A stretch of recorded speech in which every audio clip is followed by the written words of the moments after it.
कहते हैं ना, बच्चों में संस्कार माँ बाप से ही आते हैं।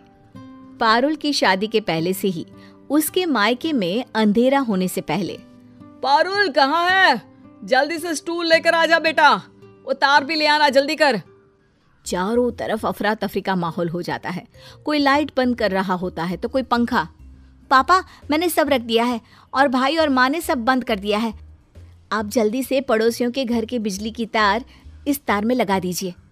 पिताजी वैसा ही करते हैं और जल्दी से सारे घर के लाइट के कनेक्शन पड़ोस के घर से आने लगते हैं। शुक्र है भगवान का कि 20 साल से बिजली का खर्चा पड़ोसी कर रहा है और उसे पता भी नहीं। चलो बच्चों, सारे घर की लाइट जला दो, रोशनी से नहा लेना चाहिए घर। बस सब फिर से काम पर लग जाते हैं। कोई लैपटॉप पर काम करता है तो कोई मोबाइल चार्ज, तो माँ इलेक्ट्रिक स्टोव पर खाना और पिता आराम से सोफे पर लेटकर टीवी के मजे लेते हैं। पापा कितने समझदार है ना माँ, इस तरह हम लोगों के घर का बिजली का बिल का खर्च तो 0 है, 0। वही पड़ोस के घर, न जाने क्यों शाम होते ही हम लोगों के घर की बत्ती कम हो जाती है और पड़ोसियों का मकान झगमगा जाता है।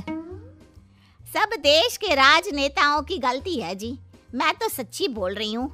ये नेता ना किसी के सगे नहीं है। देखिए, अगली बार तो हम लोग दूसरी पार्टी को ही वोट देंगे। अरे वो तो पिछली बार भी किया था। 20 साल से 4 सरकार बदल चुके हैं हम लोग, लेकिन बिजली की समस्या वहीं की वहीं है। तुम गलना भाभी से पूछना किस सरकार को वोट देते हैं जो शाम होते ही घर बिजली से नहा लेता है।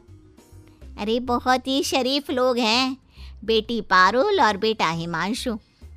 भाई साहब भी बिल्कुल उसूलों के पक्के इंसान है। ये चमक तो लगता है उनकी सच्चाई और नेक दिली की है। हाँ। तो तुम कहना क्या चाहती हो? मैं मक्कार हूँ, बेईमान हूँ, जो घर की चमक शाम होते ही कम हो जाती है? हैं? बड़ी आई भाई साहब की तारीफ करने वाली। जाओ जाकर चाय लेकर आओ। बीवी वहां से चली जाती है।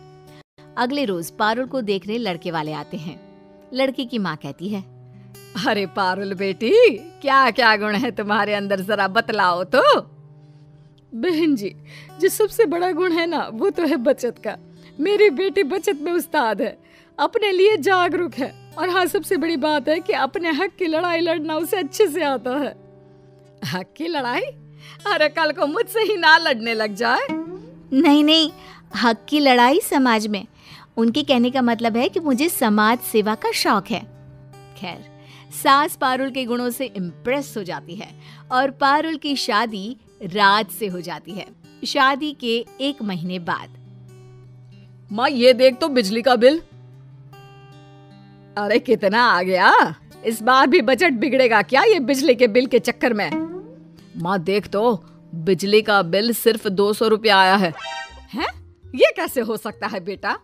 AC, cooler, TV, fridge, laptop, mobile सब तो चल रहा है, फिर कैसे बिजली का बिल कम आ रहा है? जा जरा बिजली विभाग में दिखा कर तो आ। तभी वहां पारुल आ जाती है। हद है माँ जी, लोग उन लोगों के पास जाते हैं कि हम लोगों का बिल बढ़कर आया है, आप जाओगी कि कम आया है? अरे हंसेंगे सब आप लोगों पर। अरे बचत ही की है ना हम लोगों ने। चलिए। हाँ माँ, पारुल सही तो बोल रही है।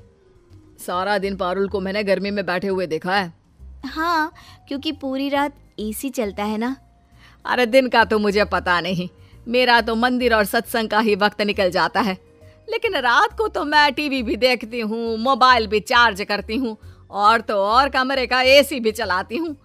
ऐसे में 200 रुपए बिल कुछ पच नहीं रहा। अरे माँ जी, पचाने के लिए मैं हूँ ना, आज चूरन डालकर पराठे बना देती हूँ। बात आई गई हो जाती है, लेकिन किसी को पता नहीं होता कि शाम होते ही पारुल पड़ोस के घर से बिजली चोरी करती है। एक रोज पारुल रिक्शे में बैठकर सास के साथ बाजार जा रही थी कि सड़क पर गड्ढा होने के कारण रिक्शे से गिर जाती है। अरे देखो देखो, मेरी बहू गिर गई। अरे कोई है क्या? बचाओ मेरी बहू को। किसी तरह सब मिलकर पारुल को उठाते हैं। ये सड़क कौन है एमएलए? हाँ, मैं अभी ट्वीट करती हूँ इस सड़क की फोटो खींचकर। अरे सड़क सुधारने की जिम्मेदारी होनी चाहिए, टैक्स देते हैं हम। वो रिक्शा वाला कहाँ गया? कहाँ है वो? माफ कर दीजिए मैडम, वो रास्ते में अंधेरा था तो गड्ढा दिखाई नहीं दिया। वाह जी वाह, ये स्ट्रीट लाइट भी नहीं जल रही है। मैं अभी एमएलए को बोलती हूँ।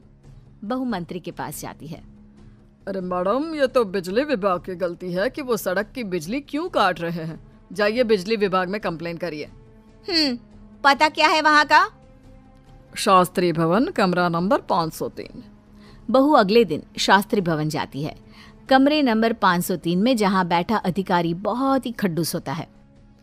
हाँ, ये टूटी फूटी महिला कौन है? ये डॉक्टर का क्लिनिक नहीं है, बिजली विभाग का दफ्तर है, समझी? अरे तो मैं आपकी शिकायत लेकर आई हूँ। अम्बेडकर मार्ग की स्ट्रीट लाइट नहीं जल रही है। कल मेरा रिक्शा गड्ढे में गिर गया जिससे मुझे ये चोट आई है, समझे? इससे पहले कि कोई और गिरे, पहले तो लाइट लगाइए, और दूसरा लाइट क्यों नहीं है इसका कारण बताइए। अधिकारी को बहू की बात पर गुस्सा आ जाता है। वाह वाह वाह, अब आम जनता दफ्तर में घुसकर सवाल करेगी। अरे रमेश, जरा मैडम के घर का एड्रेस लेकर इनकी हिस्ट्री तो निकालो, अभी दे देते हैं इनके सवाल का जवाब। हाँ मैडम जी, पहले तो अपना नाम और पता लिखिए इस कागज पर, फिर आपको देते हैं जवाब कि वहाँ बत्ती क्यों नहीं थी। बहू सारा लेखा जोखा कागज पर लिखकर चली जाती है। अगले रोज, बहू, शाम के वक्त कौन आ गया, जरा देख तो। सामने बिजली विभाग के लोग खड़े होते हैं। अरे माँ जी, वही लोग आए हैं जिनके खिलाफ मैंने कंप्लेन की थी। माफी मांगने आए हैं क्या? नहीं, यहाँ छापा पड़ा है। आपके घर की तार पड़ोसी के घर पर लगी है। अब तो आप चलिए जेल। बहुत सवाल कर रही थी ना, जवाब वहीं मिलेगा। हाँ, नहीं नहीं, मुझे माफ कर दीजिए, मैंने तो बस वो गलती से।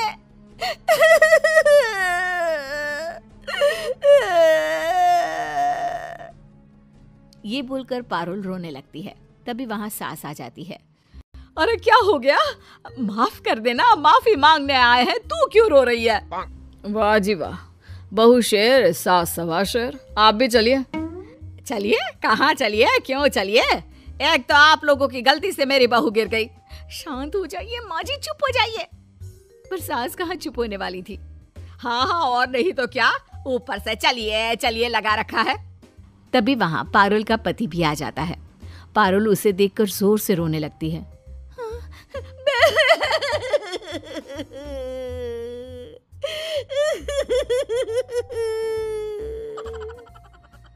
अरे क्या हुआ पारुल, रो क्यों रही हो? और कौन है ये लोग? पारुल पति को सारी बात बता देती है। देखिए, अपनी बीवी की तरफ से मैं माफी मांगता हूँ। और पारुल, सच कहो तो तुम जैसे लोगों के कारण ही देश का बिजली विभाग घाटे में रहता है। बिजली बचाना सरकार कहती है, लेकिन तुम तो बिजली चोर निकली। और देखो, तुम्हें चोट भी बिजली की कमी के कारण ही लगी। अब माफी मांगो इन लोगों से। मेरी समझ में बात आ गई है, मुझे माफ कर दीजिए। मैं कभी बिजली चोरी नहीं करूंगी और सरकार के बिजली बचाओ अभियान का हिस्सा बनूंगी।